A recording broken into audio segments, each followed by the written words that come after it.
guys, it's Tiffany. Welcome back to the Winner Circle. Before we get started, I want to remind you to like, subscribe, and comment below, please. Your thoughts are always welcome here. It helps me to know if I'm actually providing you something good, whether you agree with me or not. But at least I get to get your feedback. I am joined today by my special guest. Mr. Kyland Young was also on Big Brother 23. He won one third of his comps on Big Brother 23, and he also won one third of the comps he played in on The Challenge USA. So if you haven't caught up on those, catch up on him. And he is joining me today so we can share our perspective and insight about what's going on the game, fill you guys in on what's been happening on the live feeds. Without further ado, hello, Kyland. Hello, Miss Tiffany. Thanks so much for having me. I would say I don't think it was a third of the competitions from Big Brother. I think we have so many competitions there, so there's a lot going on. But I still appreciate. Were you a comp beast? Were you a comp beast? Or are you too humble? You don't want to give yourself that title. I wouldn't say. Yeah, exactly. No, I couldn't say that. Some people might say that, but I couldn't say that. I understand. But I'm just so glad to be here. I think you're doing an amazing job. I've been listening to you. I think you just do so great with this. So I just feel honored to be here. Thank you for joining me. I appreciate it. So we're going to discuss some things, and I like to have a little fun. So it's not heavy. You can just, jump in where you fit in. And I'd love to hear your perspective on things. We're going to talk about who won the HOH, who was nominated. We've got Turner won HOH. We know that he nominated Brittany and Taylor, and Michael won this power of veto. And so there have been so many conversations and so many events going on that we may not be able to tap into all of the details, but we can get the information out to our listeners. So Turner won this HOH. And Turner is a part of this new alliance that formed outside with Kyle, Alyssa, and Terrence called the After Party. So those four are a part of the After Party. Kyle totally spilled the leftovers. He spilled it to everybody. So now he's working with Alyssa and Terrence. And then I think they just really had to bring Turner in because they left him out of everything that was happening in the backyard. But I think he feels like he should be loyal, or he's going to be loyal to the after parties because the leftovers have completely fallen apart. So he wins, and he's closest to Kyle, and I thought that he was really close to Monty. I think he feels like Monty is ride or die for him, maybe, but he definitely has this alliance to Kyle and Alyssa, which puts him at the bottom of them to me. It seems like he realized that he's a third wheel with Kyle and Alyssa. But that is who he is aligned with. And he wants to go after Michael. So he's giving them his play about, Michael's this target, Michael's a threat. They bring Monty in to fill Monty in on the conversation about nominating Michael, and they all realize, like, do we really think that we should put him on the block right away? He's a comp beast. He could win veto. We have to backdoor him. I don't know. Are you aware? Like, this seems to me to be the biggest season of backdoors. They use the back door more than the front door. Yeah, I feel like I remember we had a series of backdoors though too, like during last season. With the exception of Frenchie, I think that it was because it was Travis, Brent, maybe I guess maybe not Whitney, but I felt like we had a lot of them. I just remember when we were going through the days and stuff, we're like, wow, like everybody, so many people were on the block, or at least not on the block initially that went home, but. Okay. But I will say, yeah, it does seem that they're on a similar, if not a more, I haven't ran the numbers on it, but I feel like they do seem to be on a similar, if not a more frequent use of the back door. And it's so interesting, too, because you also wonder, like, how intentional, like, has it always been intentional, or is it one of those things, like, I look at our first week as far as, Frenchie's first move, it's like things change as the week went on, and everyone has the benefit of going into the DR multiple times over like days later, sometimes even after the eviction has already happened. So you get a little bit of an opportunity to rework certain things. Like what, and I don't think people do it often intentionally, but I wonder how many of these backdoor plans were like set in stone when they very I first did it too. They seem to be set in stone. Like that's how they are planning their evictions. It's like, well, I'm going to nominate these two people, but I want the veto used so I can pull this person down and put this person up and backdoor them. And to me, it seems kind of a little scary to be backdooring, trying to use the backdoor so far when you don't have that many people to vote or to choose from. So you're nominating three different people essentially. But that's the game this season is the back door. So as Turner and Monty and are having this conversation about wanting to backdoor Michael being the target, but also he's bringing up how he doesn't really trust Taylor and how he's feeling about her and also Brittany. And Monty is in a position where all last week he was inside and he has been working on relationships, especially with him and Taylor. Monty and Taylor really worked on their relationship last week while they were inside and the outside people were outside.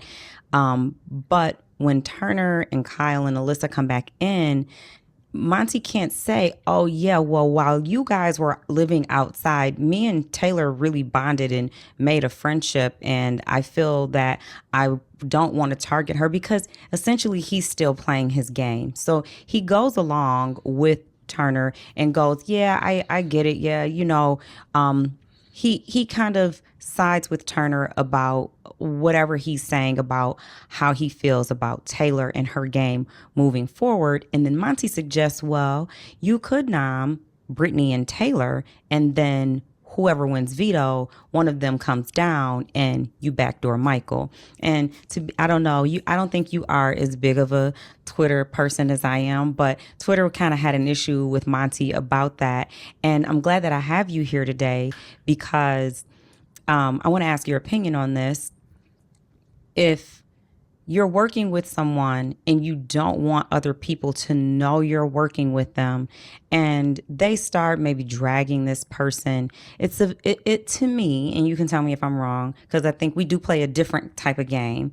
To me, I think that I don't want to allude to the fact that I am as close to this person as I may be. So I may participate in a little bit of the drag or what have you, so that you don't get wind of my relationship with the said person that we're talking about. But that does not mean that I don't have this person's back. And a very bad example for you, Kai, that I'll use is you and I were both very close to Derek X and even Claire. And I would have conversations with them without you where they'd be like, I do not trust Kai. I feel like he's going to do this and do that. And I'm like, yeah, no, I don't trust Kai either. I just think that it's just probably whatever. And we would go through that. But then there's a fine line between making them feel comfortable with what they're saying and wanting to give me information about somebody else, which that somebody else was you. But it also there's a fine line between me making them feel comfortable enough to give me that and to know that I'm working more closely with them than I am you, than I am then saying, oh yeah, let's nominate him and get him kicked out of the house. Like, that was never an option. And I do know that Monty did say that, like, you could nom. He gave Turner an option of saying you could nominate Taylor and Brittany and then pull them off. But I don't know that he actually meant to do that much damage, because then when he realized Turner was like actively thinking about doing that, he started kind of backpedaling like, well. I mean, how do you feel about that strategy? Like, is Monty so wrong for siding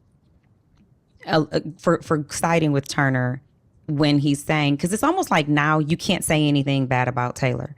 If you say anything bad, then you're you're slandering her, you're piling, you're dirt piling, you're dog piling. But this is a game, and every single player is allowed to be critiqued on their game, their play, their thought process, the way they're moving. And so I'm just still talking, and I haven't allowed you to answer the question I've asked you, but jump in. Yeah, I think first off, just in agreement with what you said there at the end, as far as like there is a everyone can for sure critique the games and the moves and things that are said, or they should be able to say these things. Now, I think the biggest takeaway I've had since leaving the game has been so much less judgment of anybody's game moves and things that they're saying or doing, as far as like, well, that seems dumb, or why would they do that? Like, that doesn't make sense. Only because it's like, now having been there, you see, you're like, if somebody's doing something, it probably makes sense to them given the time. And I think that an aspect of Big Brother that people forget is because, yeah, it is chess, but it's also poker. You're in this game where you make a decision in poker sometimes, not because this person said this, not because what the cards had, but because their left eye twitched, or because they moved their hand like this. And that's something that, already live feeds like, are missing, as we know, tons of stuff. Not tons of stuff, but enough. But then you add on that level and somebody's watching conversation, like, why'd they respond like that? It's like, well, maybe they perceived that person shifted like their body in a way that made them feel more comfortable or less comfortable, that to hide their own cards, this is what they had to say or whatever. And their past conversations, they had the impression that if I say this, I think going back to your example with like Derek and Claire and me and all that, I think that there is for sure a fine line on that. And I think that it's one thing to say like, yeah, you know what, we could entertain this idea. And I didn't see this conversation you're talking about with Monty and Taylor. So I don't know if maybe it does kind of seem, especially with Joseph gone, that Taylor would be someone that he'd definitely want to protect for his own game. So I think that I do wonder if, and maybe you saw the full conversation, the rest of it, to see if he did say like, or you could, it sounds like he did say, or you could do this, or you could do this, as opposed to like basically saying all the options, not because you're pushing this option, but just to kind of distance yourself, like, hey, like, no, I'm not trying to protect this person. I'm just saying like, we did that in the house a lot. Like, Yeah. But like you said, there's a difference between pushing for someone Yeah. and agreeing. And then the middle ground in between pushing for someone and agreeing, I think, is like just mentioning. Like, I think that mentioning and pushing aren't even the same thing. So I feel like that there's so much to consider in what's happening there. So it's just like, at the end of the day, what is someone ultimately, what are they doing Like as his a whole intentions. with their game? Yeah. And that's always going to be hard to tell.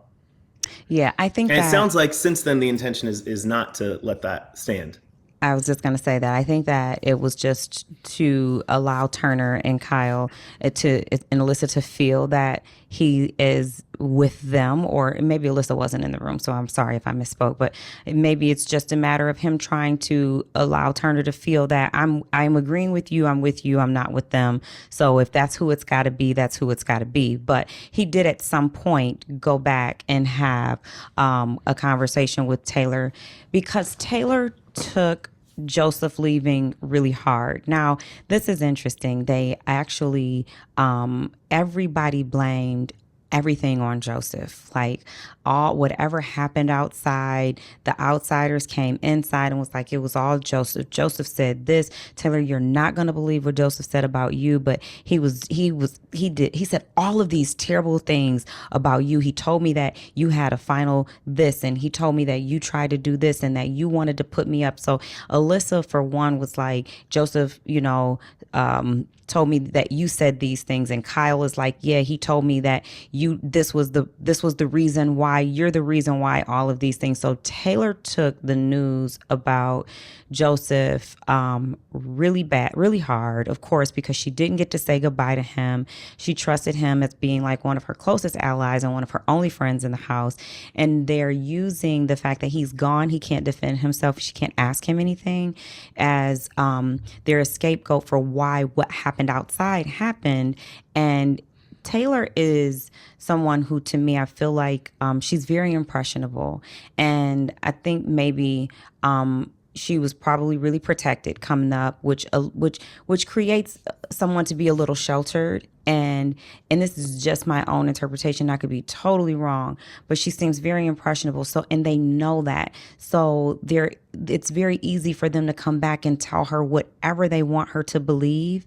And she partially believes certain things. So it's painful to watch her believe that Joseph didn't have her best interest, but then Monty, as he's having the conversations with her, as she is obviously in hurting about the things that she's heard, it's Monty's putting it together, and he is actively defending Joseph, saying that doesn't really sound like his character. I don't really see that going that way. And he's helping her to realize that maybe some of these things that you're hearing and that they're telling you are not really true. But Joseph is like taking the fall for everything that no one else wants to be blamed for. So that ends up leading to Turner nominating Brittany and Taylor. And he justifies using Brittany and Taylor because he's saying that they had a final 3 that didn't include him. Yes. Yeah, I mean, I guess one thing I would go back on that, only because I've seen like some Twitter comments about like, oh, this is so mean to do this to Taylor. It's just like, that's kind of what you do in the game. When somebody's not in the house and can't defend themselves, that's your opportunity to use the heck out of them as much as possible. Because like, yeah, they said this, this, and this because they're not there, because they can't, as best as you can fact check anything inside that house. So it's like, I don't know, when I see people that are criticizing that, it's like, that's me. It's like, well, mean is so subjective based on who you're rooting for, based on your own personal feelings on what's important and not important. And so it's just kind of like that. I think it's sad to see anybody, in pain, but it's just like, is that necessarily, I think that those, when people get into draw those lines, especially because they're drawing them so subjectively based on like their own personal feelings of like, well, this I wouldn't do or that I wouldn't do for whatever reasons. And so it's just kind of like I don't know. It's just something that's so typical, but it's being done for someone that we like, someone that we are cheering for. And so I think that and Joseph was somebody that I was like, I was devastated to see him go out the house. But then I also was like, well, I mean, I could see why Turner would be worried about like, hey, I'm not really in the best positioning in this alliance because I don't have the same relationship that Joseph has with Taylor and that Joseph has with Monty and that Brittany has with Michael. And so it's just like, I feel like one thing I will credit him for, even like he broke my heart when he flipped on Joseph, but in one of his ZRs, he said something I thought was so important that people, that I felt was overlooked and not talked about. And he says how like, it's become Lord of the Flies out here because we have bonded in this intent, like the house itself is an intense, stressful situation, but then add in being stuck outside for that many days, like you're creating a new bonding experience. And we have study after study after study that just shows how that sort of trauma bonding can shift someone's perspective. He's like, you're becoming animals out here. He's like the only person that just acknowledged like, hey, like this is messing with us. And, and when that happens, we are just creating, we feel differently. It's already a game that pushes you to your limits. So it's like I think that acknowledging that more, just people stepping down from the high horse as far as like, oh, well, this is what I think about, that situation. It's like, you're not experiencing, we didn't even experience living outside for a week in that environment while playing that game. So it's kind of, I don't know, just something that I did appreciate that acknowledgement. And I'm like, I think it should be taken into account more. I think you're right. That is a great observation because the outside looked to be fighting so much. I did not think that they would be close coming back in, but they went through something. It's hot. It's hot out here. Like, it's hot too. I'm like, man, being that heat, ooh. It's hot outside. That's the killing season. Because you are, it's triggering. You're frustrated. You're irritated. You're annoyed. Your fuses are short. So they seem to be a little tighter coming back in because they're like, hey, y'all were living in here in the AC with the kitchen and a full house, exactly, and y'all had it good. We had to be outside, and so they kind of bond over having to suffer together. They've got a different type of trauma trauma bond than the inside and the whole house have together. I'm We glad know that how you brought that long a up. week can feel. Sorry, No, it just felt that, like long. it's It felt long so watching them. long. It felt so It's long long that I experiencing. actually said on my last podcast that I didn't think that they were actually going to leave them outside until Thursday. I was like, yeah, that just can't happen. It's too long. And I mean, apparently they did. So, okay. All right. So now we got Brittany and Taylor on the block. They're both having a fit. Brittany immediately is crying and just feeling terrible about having been on the block and what's going to happen. And Taylor is wanting to know who's going to use veto on her. Taylor's probably so used to being on the block now. She's like a pro at being on the block, but that doesn't mean anybody is comfortable being on the block. So they go into veto, and we were waiting for veto for a very long time. Do you know what the veto comp was, Kai? No. Oh, What was it? they played. Now, let me just tell you, I'm very, very jealous. Okay. Very jealous. What? I'll give you one guess. Guess. Okay. We didn't play it. Wait. Okay, we didn't play it. Well, I know No, it's normally head of household, but I do wonder if they played slip and slide because that was something I really wanted to play. they definitely played Slip and Slide. No, that was oh man, that was besides BB Comics, that was like the number Yeah, one thing I wanted to play. me too. I Damn, wanted to I'm play dead. Slip I'm and just waiting. Slide. Michael won. Michael Wow, won. So Michael's like a skier. Michael studies wow. BB. He knew to stay on his toes. From what the house guests have been saying, he was zipping. He was doing laps through there. It was almost like they were saying everybody else should have just sat down and just given him the win. Like he was lapping people, Oh obviously. my I would goodness, really look forward to seeing that. So, and that we would have just been me. know that would have been you. You want, like, do you want to go against me? Should we get our own slip and slide and let's Oh, try it out? I mean, Because I mean, you're muscular, you're bulky, you're big out here. I just don't see you being agile, you see going Mickey? back and forth. Did I see Mickey? No, I just completely erased everything about him from my Yes, memory. fair. That's the only thing I did remember. Is I was like, all right, you could be kind of big and bulky and still take. And Fessy too, I think, also won. Stop coming at me with your Anyways, facts. This is my show. This is my show, homeboy. No, I'm just kidding. No, you might be right. I don't really even think that the you know, girls. Big D would have been out there. This is my comp. Then Big D Sorry. would have won it. Then Big D would have won. He did say According that to at one point, and I was like, bruh, what? I think. he also thought he Sorry. was going to win against X. But I digress. So, um, Michael Pardon my wins. interruption, please. No, you're fine. Michael wins veto. They go outside at night, and it actually seemed like a short veto count. They come back in, and Michael wins veto. Now, this is going to take us to a whole chain of events. Because I was messaging you like, I don't know if you watch the feeds, but it's some shit going on, okay? All right. Now, Michael knows. I think Michael knows that he's a potential target. That's why he went for veto so tough. He knows that Brittany is his number one ally and he has her on the block and he potentially needs to save him and her. Taylor is hoping that if Monty would win it, that he would save her. Now, I just want to play a little game. I was really wondering here. Monty has been doing a good job of playing both sides. Like, the guys think that he's with them. You've got Brittany and Taylor, who I don't know. Taylor seems to trust both Monty and Brittany, but she has been trusting Brittany a lot more than Monty, but she's also been trying to get them all together.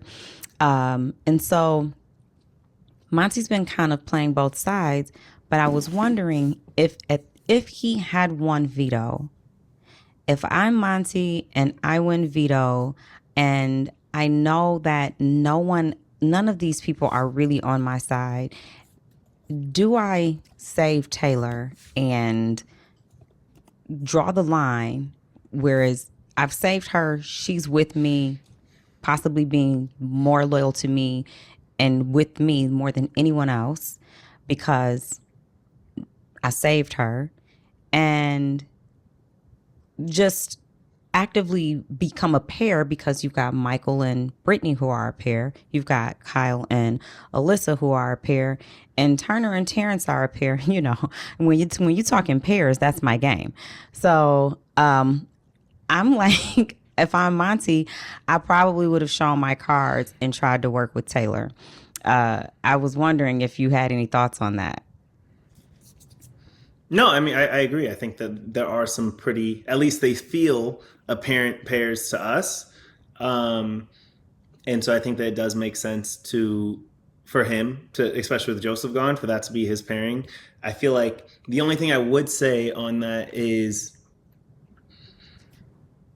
I can understand in the house how, especially given our season, how anyone that is looking at obvious pairings can always wonder how far does that go? Like, how real is that? And are they just hanging out with this person? Like, because you could easily have somebody that's Is just it like, yeah, real? of course, I want everybody knows. Everyone knows that Brittany is my number one, Michael could say. And that is why, like, it's so obvious. And that's what I'm doing to protect you, Turner or Kyle or Terrence or whoever he wants to name in that scenario, that conversation. And anybody can do that. And anybody smart could be worried about that as possibly happening. So I feel like that is, I agree with, like, I think that it makes sense for him to do that. But I do think I can understand anyone having those thoughts also in their head. At least they should, if they're I really was thinking about concerned. all the options. I don't know if he would have. I would have liked for him to, but I don't know if Monty is ready to. Monty, to me, plays a top tier Xavier game. He plays an Xavier game better than Xavier. And what I mean by that is X kind of played with his cards close to his chest. He only had certain conversations when he needed to. He didn't have to tell a lot of what he was thinking, what moves he was making, where he was going. Kind of agreed with people when whether he verbally expressed that he agreed, but maybe didn't agree. Monty is like Monty been asleep for like 3 weeks. For like 3 weeks, Monty has not had to game at all. He is just like, I'm just here. I'll come in and say if I need to say, if you need me to say something, I'll step in and say something. But if you don't need me, I'll just be here in the kitchen. And that's essentially where he's been. But now he's awake and he's got to play because it's him and it's Monty and Kyle and Turner and Michael, who, since they've got Joseph out, who kind of have to go at it. And Terrence is really just not coming up on anybody's radar, and that is bothering me. Terrence is like, and they can't say that he's not a threat because Terrence won in his week. He won HOH and veto, and he actually sent out his target. Terrence sent out Joseph because he actually wanted to send out Joseph. It did help Michael's game because he didn't have to get rid of Joseph and he kept the leftovers intact in the house. Whether him and Terrence had a conversation about it or not, we don't know. But Terrence got his threat out. He got his target out, and he won his HOH and his veto. So now Michael has veto, and Michael wants Kyle out. Now, I got a question for you. Have you heard about Kyle's theory a couple of weeks ago about there possibly being a Cookout 2.0 and wondering if there's a Cookout 2.0 going on in the house, and him wanting to have what Michael referred to today as an all-white alliance? Have you heard about that? No, of course. I have many, many thoughts on it. Okay. So, a couple of weeks ago, Kyle introduces this thought of this all white alliance forming to Michael, and he tries to bring it up to And Brittany. Turner. Yep, Michael and Brittany. He tries to bring it up to Turner. Turner doesn't really give much back about it. He's like, no, sticking with the leftovers. Anybody that goes against the alliance first is usually the one that goes out. And then they ended up having to split. I don't really know that I've heard more engaging conversations from Kyle about forming an all white alliance or him actually believing that there is a Cookout 2.0 actually happening right now. But he brings it up to Michael and Brittany, and they sit on this information, and Kyle proceeds to on the outside bring Terrence in to an alliance with him, which would kind of go against him thinking that there is a PLC alliance, but it doesn't negate the fact that he brought it up. And so now that Michael has one veto, wants to save Brittany, he wants Kyle to go home, but don't forget that last week his ideal situation was for Kyle to come back into the game.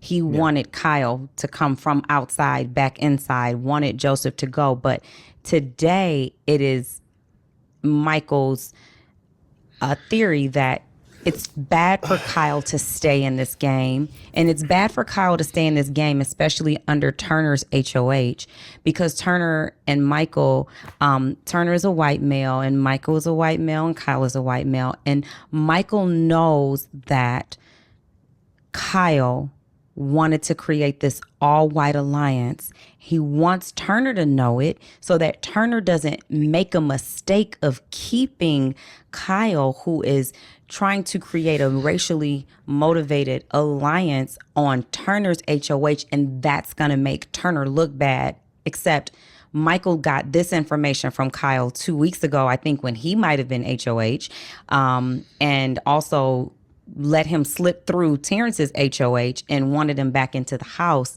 So now Michael has this information that he wants to help Turner with his HOH with. Thoughts, please? Okay.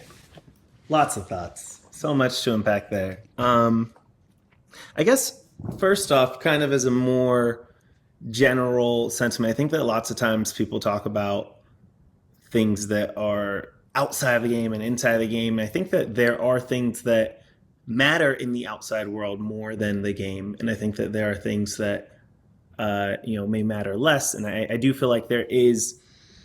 I think there's something to be said about that. That's true. I feel like the thing that's left out though is that everything said inside of the house has an impact. In can I shouldn't say has can have an impact in the game.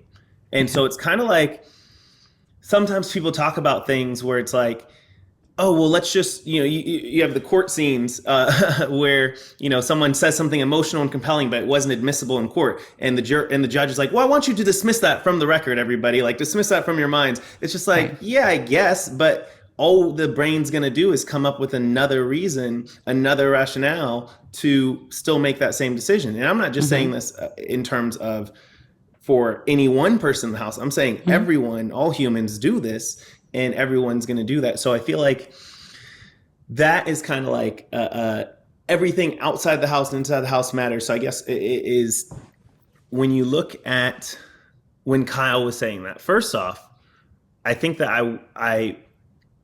I feel that it's worth acknowledging that I can understand. I think it makes sense why Kyle might bring up that fear. Now, notice I'm saying it makes sense why he might bring up that fear. I'm not saying that the fear itself makes sense. And I think that that's what you see a lot of people saying is like, well, he shouldn't because the Cookout did this because the history of the show and CBS and the winners and all those things. And it's just like, yeah, you're trying to fear in itself is so often irrational. So it's to try and apply a rationale to like, hey, well, you shouldn't think it because of this is in itself kind of like going against what we know about how the brain works, how conversation works, how people work, all these things. So it's like, of course he might have, that concern. Like there is a connection between, people of color. There can be found a connection that could be more important than the game So for it's them. not As for some invalid. people, some people not. It's not invalid to have that concern. Now, as far as Right. how you talk about it, how you act on all these things, there are so many things. That is its own conversation to unpack. But it's just like, I guess I just see so many, like, to suggest that wouldn't be a fear in people's heads feels in itself like, I always think of this comedian that talk, you have all these people on Twitter or whatever, they're hopping on, and it's just like, this comedian says something like, whenever white people are talking about what they would have been doing during slavery or during, in America, it's just like they talk like they were going to be part of the Underground Railroad with Harriet. It's like, Yeah. no, you would not. Yeah. You could easily be in that house giving into that same paranoia and maybe talking about it differently. And you could be just like Michael and Brittany, who heard about it but refused to actually say anything about it until it was beneficial to their game. And I don't think that they're doing that maliciously. Let me just say that. I don't think they're doing that maliciously. I don't think that that's the plan, as far as like, let me hold this in my pocket in case I use it. But it's like two things can be true at the same time. Like, I don't think that's still in effect what they did. Is they held it until it made sense for them, until they were in danger. And so it's just like, to say like they had that exact train of thought where they're like, okay, I'm gonna hold this until then. Or to say, I saw the clip where Michael's sitting there and he's like, oh man, like I wanna, call out Kyle, like, where's your all white alliance now, or something like that. It's just like honestly, that clip looks like a very genuine thought that he's having. So I don't think that I think that he is thinking that, and the emotion is real, but that's just it. It's the emotion. So I feel like there is, and we latch onto things in the house that we can hold on and use against someone later, not just against them, but also for our own mental, psychological safety, because we are getting close to these people and then trying to end their dream. Like, you are working against everyone. I always love, there's like a famous, paranoia line about like, it's not paranoia if everyone's really out to get you. And I remember Derek at one point during our game, DX, had asked me, he's like, I just feel like everyone in this house is out to get me. I was like, yeah, because they are. Like, that's literally how the game works. We all are. So your brain is always, just like in politics, just like in everything, it's always looking for, how am I going to use any piece of information to make myself, to protect my brain, to protect my heart, to protect my feelings, when I actually have to act against this person. And it's doing this subconsciously. It's pulling out this information. So now going back to Kyle itself, it's like I said, like, I think that I got so many things. I don't want you to lose your thought. Okay, yeah. Because I want to go. One more on Go Kyle. ahead. Okay, so I would say that I'm a big fan of like Dr. Ibram X. Kendi, who always talks about, like, he has a book, How to Be Anti-Racist. Always recommend it to everyone. Give us the name of it. How to Be Anti-Racist by who? How to Be Anti-Racist. Dr. Ibram X. Kendi.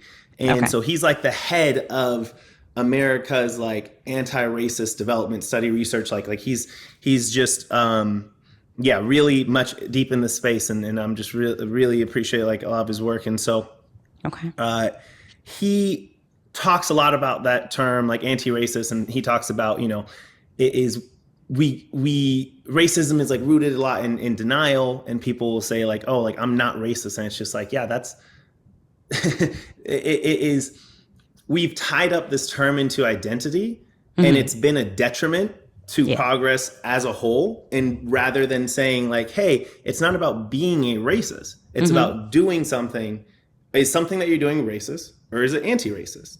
Is it helping move forward some sort of racist thought, or it's not? Because literally in one sentence, somebody can say something that is both anti-racist and racist in a single sentence. And people do it all the time on all levels. And so with Kyle, what I was saying is that it's a little bit, we do this a lot. We as in like, Twitter, social media right now, which is, we're so tied in like, yo, this person's racist. That's why they're doing this. That's what they're doing. And then that person is stuck now saying like, well, I'm not racist. So they're no longer able, rather than approaching it like an adjective to describe what they're doing or the action that they're doing. So it's like, they're just labeling this person. When Well, And now this yes, person the has to defend analogy. themselves against the label, but not against the actions or the words. So if we just don't label or try to not label, but actually give a person a specific example of this is what you said, and I want you to elaborate more on your intent or reasons for that. Well, it's not even that. It's just letting them understand, like, hey, I, it's not helpful Mm-hmm. for anybody to say like, hey, this person is racist, as much as to say like, hey, this is like, I'm not saying you're a bad person. I'm not saying you're a racist person, but this is why what you did was racist and or is racist or whatever, or what you said Or or appears whatnot. or It seems. appears or is or just is. No, I think it Okay. just is. It's like It this is. action Okay. is racist, and then so Okay. it's just like rather than saying like this is why you did it because you wanted all these things. It's like now, and you're separating. You're not saying, hey, I'm not making a judgment and saying that this is who you are. This is just what you did. It's like when you step on someone's foot. It doesn't mean it doesn't. If you just yell at this person like, yo, why, you stepped on my foot, you're a evil villain causer of pain, then that person's like, wait, I'm not an evil villain. They're not talking about now. They're not even you're not even giving them an opportunity to learn. And I'm not saying that, I think there's different people have different roles, and like the grace can have various levels and No, different times, all those I want you things. to stay there. I want you to stay there because you're bouncing. But I am with you. I'm with you because I Yeah. understand you. But I want you to go back to elaborate on that example of what you just said. Like, if I step on your foot, I just stepped on your foot, and you accuse me of being, what did you accuse me of being? Well, it's like evil causer of an, pain or an something. evil causer of pain. You're right. The first thing I am going to do is be like, I am not an evil causer of pain. I don't do that to people. I don't cause people pain. I'm not evil. Instead of saying exactly what I What did you do, though, what I actually did was I stepped on your foot and I caused you pain, right? So then and yeah. so then it's kind of like, if you want me to understand what I am actually doing, you have to tell me what I'm doing and what it's causing, right? Instead of attaching a label to me that I'm just now going to defend against, and we're never even going to talk about the fact of why you're saying that and what I actually did. Now I'm defending against what you called me, and then you're just trying to make it stick because of what I actually did. And we're never even getting to the bottom of what I actually stepped on your foot and caused you pain. And it rather than it's like, hey, just so you know, you stepped on my foot and that hurt. Then somebody gets like, oh my gosh, obviously I didn't mean to step on your foot. I'm so sorry about that I did that. They can acknowledge it and then find room for repair. And I think that the important caveat here, though, is that the Black community as a whole, just like so many other communities, has experienced so much trauma in the world, in this country, specifically for this conversation. And various people, various levels, and various temperaments and backgrounds, all these things. So it is not incumbent upon anyone to have to do this work of like holding their composure, not being emotional, educating this person as opposed to like just being mad. Like that is all very reasonable, and I don't think anyone should feel bad about it. I don't think we should say that people shouldn't be allowed to do that, because the pain that has been caused is very real and different people feel it different ways. And I think that that is totally acceptable for them to feel it. What I propose is that if you are able to, especially, I mean, if you are white people, I think that then you have even more, you have less excuses to just be angry, and more excuses to gain results. And by gain results, I mean, it's like, do you want, if because I actually wrote this down because I was thinking about it, and I was like, doing something. If you have someone who says something, and you're like, "Yo, I want you to know that this is why this is racist." It's like, well, what is your goal? People talk a lot about accountability without really actually having any answer for what they want to happen, and so then it's just like, sometimes they just want to be mad. And like I said, that for some people that is okay. It's totally acceptable. It's reasonable. It's understandable. Now, is it effective? Is a different question. And so I'm looking at it from perspective of like, I would want to, I want to have those conversations going, like, as far as like, hey, it's not about coddling. It's not about anything. It's just about what's effective. And it's like, hey, like, here's why. That way, this doing something, just like stepping on somebody's foot, doesn't mean that you are this. It just means that you did this. And so let's have a conversation about that and say that way. Now But I that's don't want to get stuck in this conversation. I'm not racist. Like, let's get stuck in conversation. Like, oh, okay. Now like this is why that is racist. And But that's if you're unfortunately, trying to, but that's if you're trying to um, either get some kind of understanding, you are trying to hold someone accountable, or you are trying to solve a problem. And I'm not saying those are the only reasons why these conversations can take place, but the intent of having the conversation is why you would take the direction that you're saying. Which brings me to my question of what is Michael and Brittany's intent on having the conversation today versus having the conversation 2 weeks ago if they're looking to hold Kyle accountable, if they're looking to bring awareness or problem solve, or what is the purpose of having this conversation today versus having the conversation 2 weeks ago? I think it's very similar answer as far as like two things can be true at the same time in the sense of like, are they doing it because they believe in their heart, like, hey, this is something we should talk about? It's like, probably. I think enough about them to think that's true.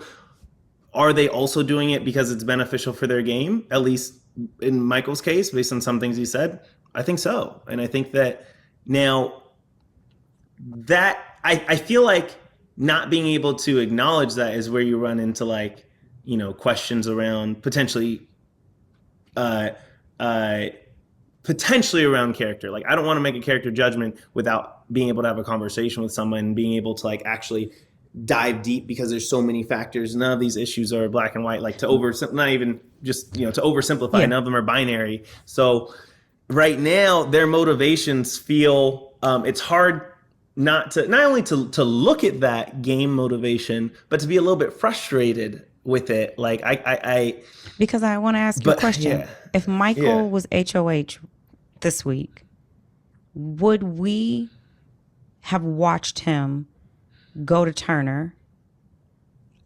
Or if he was HOH this week and he nominated Kyle, would he even say, hey, Kyle and house guests, the reasons behind my desire to see Kyle leave is because of the conversations that he just had. The reason, and I didn't really tell you that he went to Turner. Michael went to Turner today.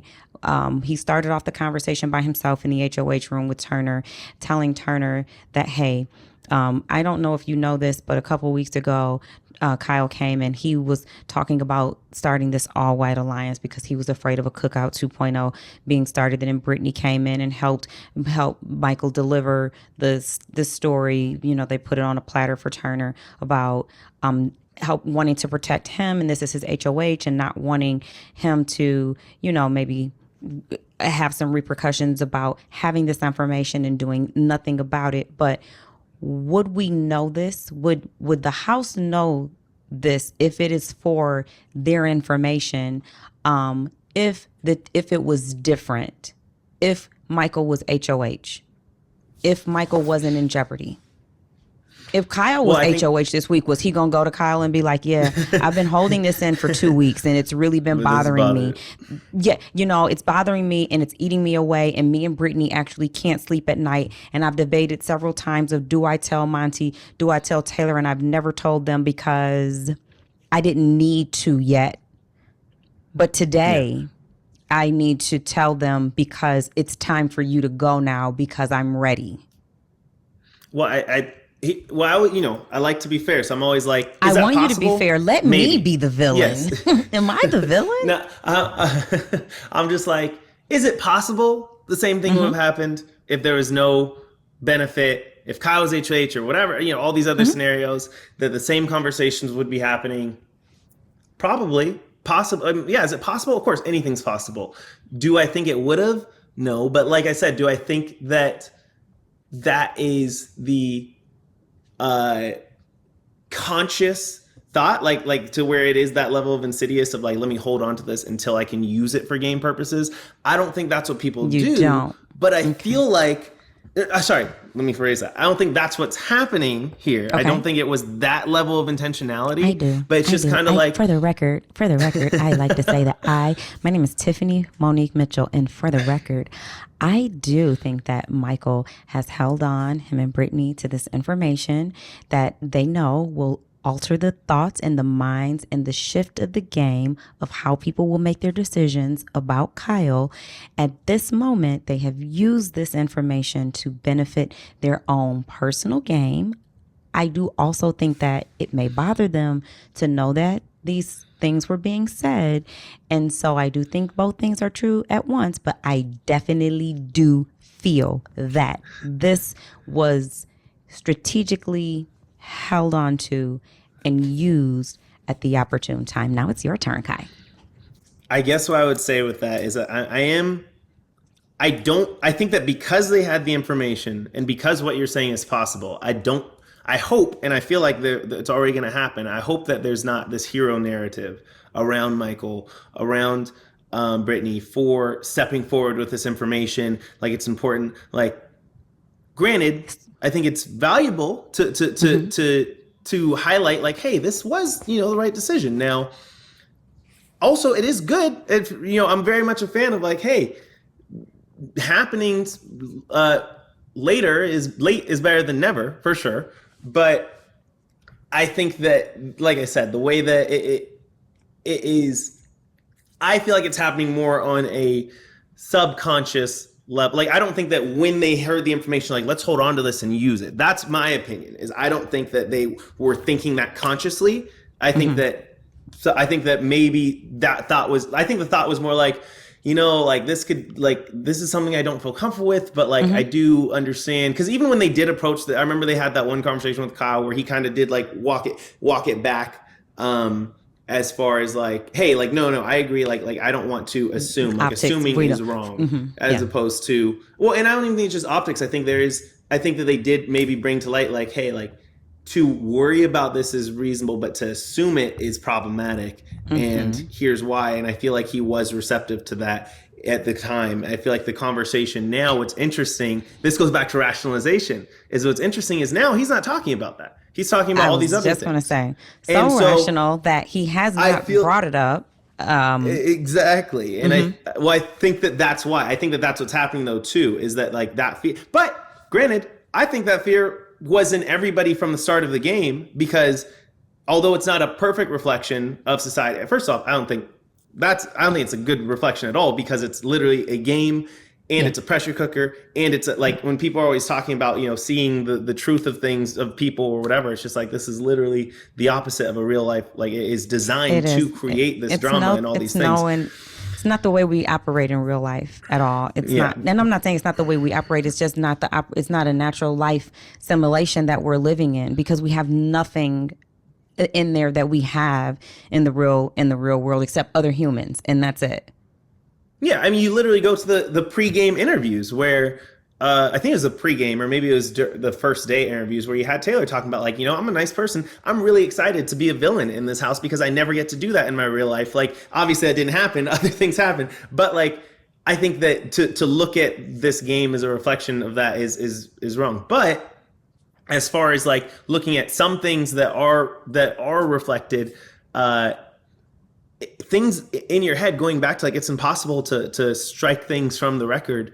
I can imagine the same way that fears in his head, that there was probably an element of Black people that entered the house being afraid of being perceived as a cookout, and that 100%. probably affected a lot of game moves, a lot of game conversations, a lot of things that happened. And I get it. We played a whole game. We played a whole game after BB, after the cookout, and we were afraid that people were going to think that we were still in cookout mode. So I totally get that. Someone new coming in, they're going to, both sides. I get how someone can wonder if someone else wants to come in and emulate this, or if they feel that this is a game, the way they want to play the game, or if I come in or someone like me looks like me comes in and someone's going to think that I'm playing that game. I think it's just on the minds, like you said, of everybody. But here's what that does. So now you have Michael and Brittany who have given Turner all of this information, and not just Turner, Alyssa. They went to Alyssa first. First, they went to Alyssa. I'm gonna wait until you stop typing. Oh, I didn't know it popped up. Sorry. It's just when you It said that, didn't. it It just did. It didn't pop up. I could just hear it. It okay. was like you look Oh, like sorry. I Kermit the didn't Frog over know. there. I didn't want the sound to pop up that loud. Sorry. The mic's too sensitive. So, they went to Alyssa first, and Brittany and Michael give Alyssa all of these details about Kyle and who she's aligned with and who she's partnered with and who she's with in this game and possibly looking to be with outside of this game. And they have laid out this story that Kyle gave to them, and she is maybe partially, like maybe like this much, just about the size of my fingernail, affected by it. She's like not happy about it. She doesn't seem comfortable with it, but I think she feels like, to her, I know Kyle differently. I have a different relationship. I have a different connection. I know Kyle and I hear what you're saying, but I don't believe that that was his intent behind what you're saying he said. And maybe it almost, to me, was, she was kind of like, yeah, maybe you guys got that wrong. And she's like, I'm not going to say anything. I'm not going to tell. She did get called into the HOH where Turner and Kyle and Terrence were speaking as she was coming out of the have not room. They pulled her in the room. She did not divulge anything. She's like, no, they just told me the same things you told me, kind of like about the leftovers. They were just filling me in, just giving me more information. Later, a couple of, maybe not even an hour later, she goes to the back room. She's with Kyle, and she's in one of those rooms, and he's like trying to pull out of her what the conversation between Michael and Brittany was. And she eventually says, like, they said that you were trying to like get something together, like against Joseph, Taylor, Jasmine, Terrence. She kind of like names all the people of color, right? And then he's like, so like I try to build an alliance like around race. And so he realizes she's not coming out and saying exactly what Michael and Brittany have said, but he realizes that she's insinuating that, yes, they're saying you tried to lead they're saying that you tried to lead a racially motivated alliance or move. And he is like freaking out about this. And at the same time that she's telling him this, you got Michael and Brittany are upstairs in the HOH room telling Turner the exact same thing. Kyle wanted to start this all white alliance. And if you're in that type of position, and Turner has made moves in the game before against injustice, I'll say, the injustice and unfair treatment of against Taylor back when he was HOH, and he like got people to protect her, and he started protecting her, and called out Daniel and everything. So Michael knows that Turner wants to be on the right side of justice. And so he gives him this information at the perfect time, and he lays it out to him like, I just would hate for you to be kind of on the wrong side of this. So Turner actually has his hands tied behind his back. He actually feels like he has to do something about the information that Michael has just given him. Is this Ooh. a good game move by Michael? Because this is really for Michael.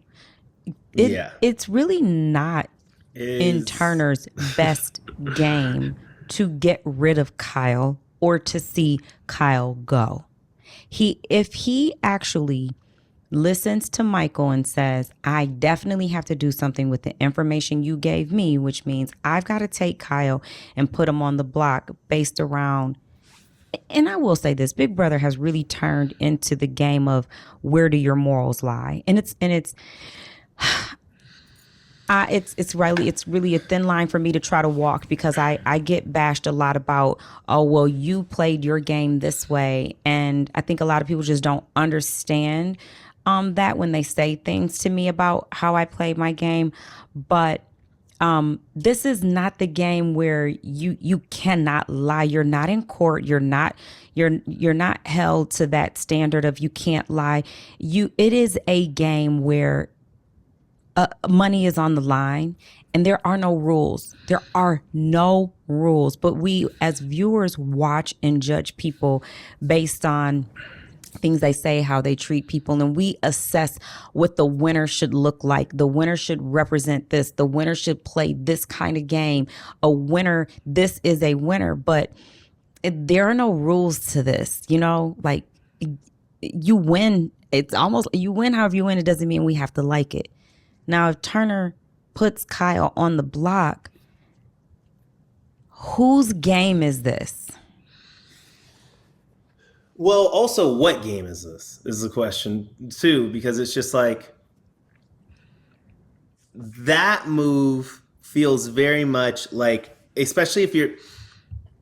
I go back to saying something that I've spoken with you about, the difference between saying something and doing something, saying something in effect. And so if you go to Turner and you say like, hey, just so you know, this is what has happened. This is what's been said.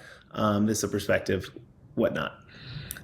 You didn't go to Turner and say the words, hey, just so you know, if you don't put Kyle up, you're an accessory to these racist views and these racist plans that was doing it, and you're supporting it. That's not the sentence that was said. So Michael and anybody else can walk away and say, like, I didn't say that. I just shared this information. Like, but then you're kind of like, okay, yeah, you didn't say that. But in effect, you said that. That is what you communicated. And that's what you conveyed. You suggest. You that's conveyed what you conveyed. That.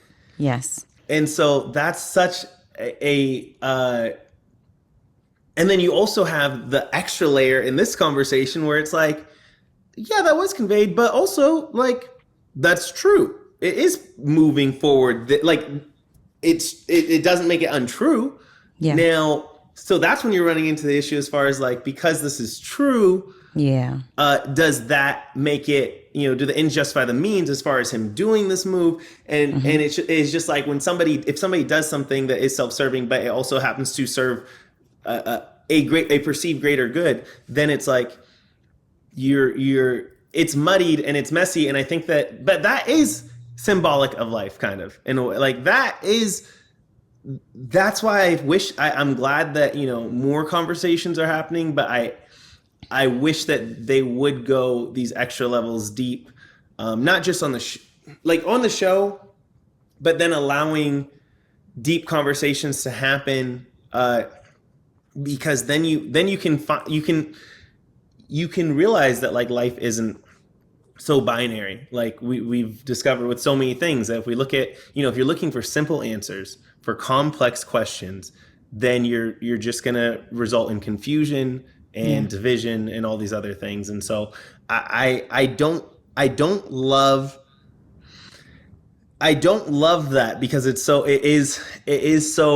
does feel very weaponized in this scenario. But it's like, okay. So we have to go there, because essentially my opinion is, okay, but let me say this. I am not mad at Michael and Brittany for exposing Kyle in his thoughts or whatever game move he tried to make. But I do think that they weaponized labeling him as moving forward based on race to benefit them in this game.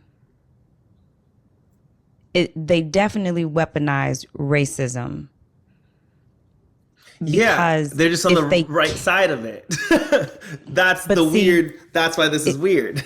On the right side of it, but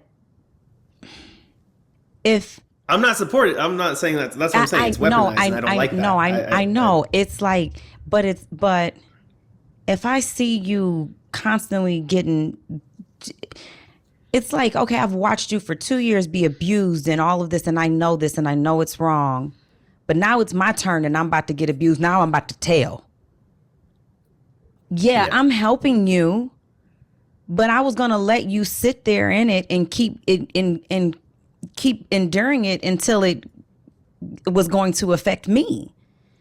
So what right side am I on it? And Yeah. what is going back to the game? What is Turner supposed to do with it? If I'm Turner, it's messed up because I know that today this is a game, but this isn't a game in the next year, in the next 6 months, in the next 3 months. At some point, the game is over and it's real life. And then I've got real life people judging me based on the decisions I made about how I was going to try to win $750,000. Now, Turner didn't say he wanted an all white alliance. He didn't say that he thought the people of color were working together. He didn't say that there was a 2.0. He didn't do anything. So why does he actually have to be the one who falls on the sword for it? It is the messiness of this game that is, and also it is. Granted, I don't want to take away the culpability of public mob mentality too, because I think Yes. that is such a factor in this too, because I think that there's so many, uh, you know. If I'm playing if I'm playing Monopoly with some friends, like I'm going to make selfish moves and decisions, and I'm not going to let a child win. Even like it's not because I don't care about children. It's not yeah. that I wouldn't do go 'Cause you're out of my playing a way to game. help out somebody, because you're playing a game and you're playing it to in the win. safety of your home, and so Yes. it's just like this is unfortunately the public's inability to make that distinction. Is in itself a but that has become a factor, and I whether it's fair, whether it's right, I personally I don't think it is, but it is what's happening. And so that thing with Michael and with Turner and like them trying to make that decisions, it's like right now, if like I said, with it being more or less. What would you do? What would you do, Kyland? If I'm Turner? You're Turner. You're Turner. Michael just came to you and told you this. Now I know it's hard because you're not a white man. So you and it's different, but separate a little bit and just put yourself in Turner's shoes. And if this is your game and this is what someone's telling you, and it's going to affect you possibly on the outside and the inside, where are you going first? Like, because I could tell you what I would do, and I haven't thought it through, so I could still be wrong, but. I think that's the tricky. I think that always like, what would you do is always so, I don't think it's the best exercise because. Okay, let's play this. There's okay, there's so many factors there. Let's talk it out. Let's talk it out then. All right, so here's Turner. Turner now has the veto is going to be used, and he has to replace somebody. Yep. There's only 5 votes. You need 3 to get somebody out, so there's going to be a swing vote. But then Turner can't play HOH next week, and Michael, if Kyle leaves, if I'm Turner, I need to know who's Monty going to come after, because Kyle's gone. Who's Monty coming after? Who is Alyssa coming after? Who is Terrence coming after? Who are Brittany and Michael coming after? So Turner, if Turner gets rid of Kyle, how does his game look going forward?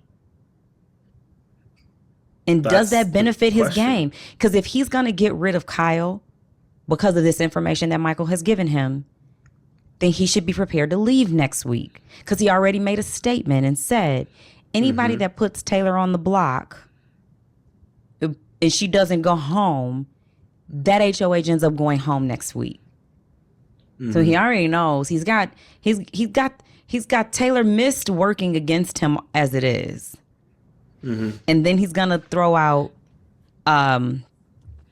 Kyle because of what Michael and Brittany have told him.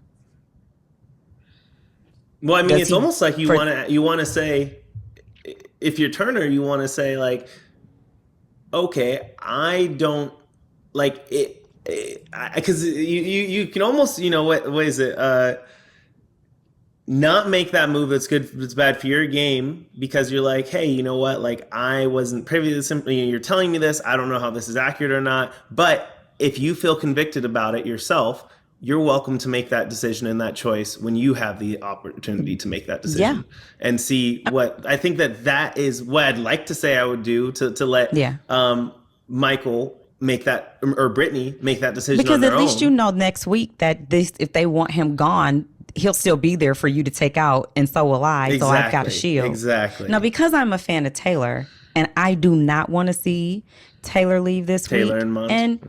And I also don't, you guys may not like me for it, but that's okay. I've been liked for a lot less. I don't want to see Monty go home this week either. I don't want to see Monty and Taylor on the block on Thursday. And it has nothing to do with, they're black. I just have happened to like Taylor before. Two things can be true at the same time. They are black, but I've actually been supporting Taylor since the very beginning. And y'all know I could not stand Monty. And I was actually ready to hurt him myself. However, I've seen a lot of growth, and I've seen a lot of maturity, and I've seen a lot of actions put behind his words. And I would like to see him go further. I don't have a lot of people to cheer and root on in this game right now. And it's still a lot of people in there. He happens to be one other person that I would like to cheer for. So I don't want to see him and Taylor leave. And I also don't want to see him leave because I do think that he is support for Taylor. And she's already lost Joseph. And I think losing Monty would not help her at all. I think that I'd like to see them stay another week, but this isn't my game. She needs some help. Yeah. Yeah. No, I agree. I feel the same. I think that, I don't know. Going back to that question, I think that would be the ultimate move for Turner, would just be to tell Michael, like, hey, would be to send home someone else that whoever is the best decision for his game, which I don't know who that would actually be, because I feel like it wouldn't be necessarily Monty, only because I think that there is that, not the pound. The pound is dead, but Monty does have a relationship. He might feel he has a great relationship. Okay. Yeah. So I think that I don't know who Terrence. that is that he doesn't have. It's Terrence. Yeah. But doesn't he have a good relationship with Terrence? I think he has a good relationship with it. So it's hard for me to separate my own personal feelings.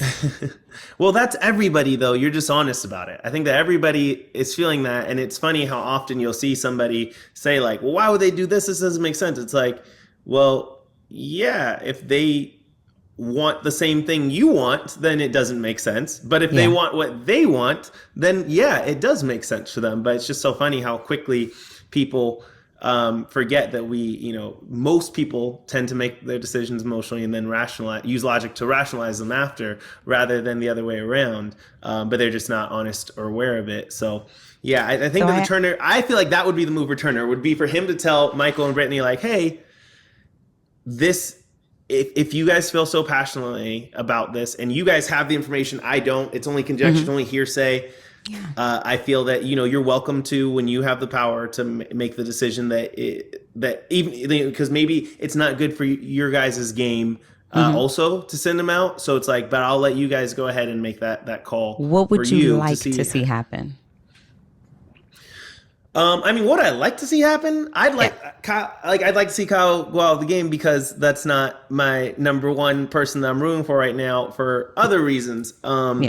So I think that would be ideal. I think that but the way, so we're actually cheering for Michael's we're actually cheering Yeah, for we're this. cheering for Michael's plan. We're cheering for Michael's plan, but Michael, we see what you did here. We see what you did. You're not the hero. We're not gonna make you the hero for this, but And that's for the longevity and the moves that I would like to see happen, I'm glad that you're doing something to possibly keep two people that I'd like to see in the game safe. exactly. Safe. Yes. People I want to be safe. So I think that is just so indicative of the whole, different things being true at the same time. And like I said, I go back to, I personally don't believe it's a conscious, that is the decision, but that's what's happening in effect. And I feel like that is a conversation that should be addressed. It's like, hey, whether or not you thought in this terms of like, I'm going to put him in this situation where he has to, or I'm going to hold on this information until it's beneficial for my game. Like, that's what you're doing. And I do feel like Michael's smart enough to see that. So at least at this point in the game, like I said, I don't think that he did it intentionally initially when he held the information with that conscious thought. But now at this stage, like, that is what's happening. And I feel like, but that's also the game. He's playing the game. He's doing what he needs to do. That is the game, but it also is going to have an effect on Kyle leaving the house. And I don't know if you know, but he went to the DR. He told Alyssa, like, I will have to leave the house. If that's what they're saying about me and that's what they're trying to paint this as, I'm going to have to leave. And he went upstairs to the DR. They didn't let him in. He first went to the downstairs DR. He didn't get in. He went upstairs to the DR. He didn't get in. He went back downstairs. He's like, I really need to talk to you guys. They let him in. Feeds cut. We jumped on. I don't know what happened, but wow. I personally could imagine not wanting to stay. If I'm in that boat and I know how big and how bad that would look, you could send me home. You know what I'm saying? Like, that's tough. And I don't like to attach racist, the term, to people. You have also helped to teach me how to formulate a more accurate sentence to express what I'm trying to say around situations like that. And I do think that, and I've said this before, that I feel that his upbringing has a lot to do with his inexperience about certain cultures and people. But I also do think that some of his thoughts or some of the things that he was saying were racially motivated. But I don't think that he was trying to have malicious intent. I think he was just openly talking to people who he identified with and was trying to see if they had the same sentiments. Doesn't make it right or wrong. It's all bad. At the end of the day, it looks bad because it's a telephone game, and then I'm playing with your perception. Like, I'm giving you something and I'm hoping you perceive it the way I intended. But we all know that what is it that you say? The impact and the intent. Intention. Intention and impact aren't always the same. So.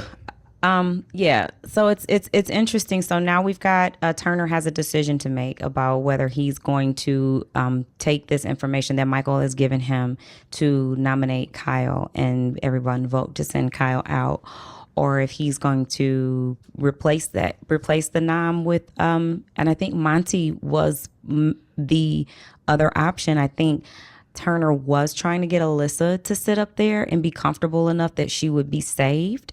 But then all of this other stuff happened, and now she's not so safe because they've been telling her how when she was on the block, she was supposed to stay on the block and all of this other stuff. So I don't know that she's comfortable, and I don't know what Kyle is doing with the DR, but Michael has veto and he's going to use it, and I'm expecting him to use it on Brittany. And now we're just waiting to see who the replacement nom is going to be. And that will be, veto ceremony is tomorrow, and which would be technically the day that the listeners are hearing this. So they'll be hearing this, and then we'll have the veto ceremony, and I'll be late. Whoa. Yeah, that's wild. I'm sorry. No. It's good. It's I a think I'm lot. just. It's a It lot, and is. it's It's so heavy, much. and it's so much bigger. Like you said, it's so much bigger than the game. And these conversations are very sensitive, and we all And not have to simple. be. And they're not simple, and we try to be correct in what we're saying and not offend anyone. And I'll be the first to say that I am not always right, and I apologize when I am wrong. And I do encourage people to help me to see when I have misspoken. So I'm not that person that you can't tell that to. I don't know everything, and I don't ever wish to, because when you stop learning, you start dying. And honey, I just keep getting younger and younger out here. So, this was a sensitive subject to take on, and you didn't even know coming in that we were going to have this heavy of a conversation. I know you thought we were just going to talk about live fees, but so much had taken No, it's place. hopeful.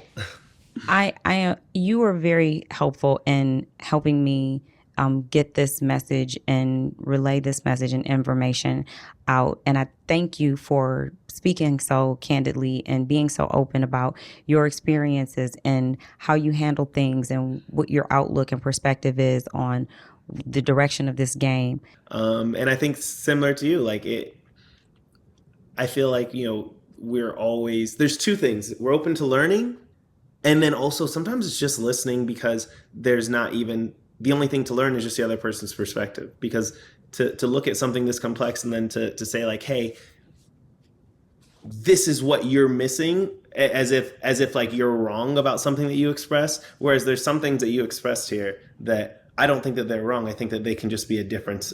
Some things can be a difference of opinion. Some things, like lots of things, I feel like there is kind of some objectivity, or there is some morality to it. But then there are just certain situations where someone just wants to express how they feel, and I always want to open that door for that. And I think that you do a great job of that, both on social. I see you do that in our own personal conversations, in conversations I've seen you have with other people. I think that that is why you've just become someone that I respect so much, is because you're so open to, even if it's not going to change how you feel, you take the effort to intentionally hear what someone wants to say, try and understand them, or at least understand what it means to them, and then to allow to open up your own world. And I think that that's what more people, that's what I strive to do, and I think that that's what all of us, I think that everyone would be better off if more people strive to do what I see you doing so consistently. So I applaud you for that and for this show, and I thank you again for having me here. Thank you, Kylan. Those were very beautiful words. I really, really appreciate your time. You've been such an amazing guest, so informative. I hope to have you back again. I hope to see you doing great things in the future, and I know we will. I see your arms getting bigger. Don't know what you're preparing for. Um, Thanks for being my guest. Thanks for all of the wonderful things you said. Thanks for your insight. Please tell our guests where they can find you, how they can follow you, if they want to catch up with you later. Well, me, yeah, I'm just everywhere at Kyland Young, on Instagram, on Twitter. I think that's also the backslash for the YouTube channel. So the only thing is TikTok. TikTok is Kyland.young for some reason. And yeah, but I'm always excited. I love to engage with good faith conversations and people as much as I can, and I really appreciate connecting with you here, and hopefully connecting with more people. Wonderful. Thanks for joining.